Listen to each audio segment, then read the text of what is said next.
Адамдарға осындай техникалар жасалған кезде түсінбей жатады. Біз үйреніп қалғанбыз да жаңа. Массаж жасау, денемізді ауырту, ұру, жаңа ұрып атады ғой дене неше түрлі немен.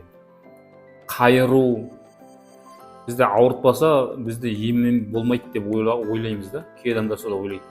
Ауыртты, значит бізге ем болады деп ойлайды да. Ауырту шарт емес. Бұл техникалар өте жұмсақ жасалады.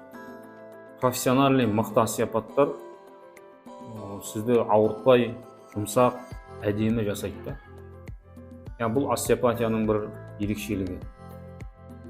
Жаңа айтқанымыздай, бұл МФР техникалары өте жұмсақ жасалатын техникалар. Бұл массаж емес, адамның денесін ауыртпайды. МФР техникалары аяқтан бастап адамның басына жасалмайды. Қалған барлық кез келген бұлшықеттерге, кез келген жерге жасауға болатын техникалардың бірі. Бұл техникалар МФР техникасы жасалғаннан кейін адам күтіну керек. Не істеу керек? Ол үшін бұл техника жасалғаннан кейін физический нагрузкалар көп түсірмеу керек.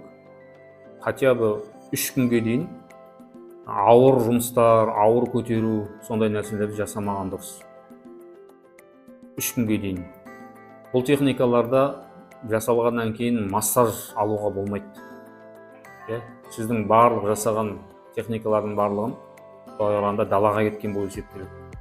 Бұл техника жасалғаннан кейін массажға баруға болмайды, баня, сондай нәрселерге баруға болмайды. Бір жетіге дейін. Ал егер де массаж бірінші жасалып, кейін осы техникалар жасалса, онда оның ешқандай зияны жоқ.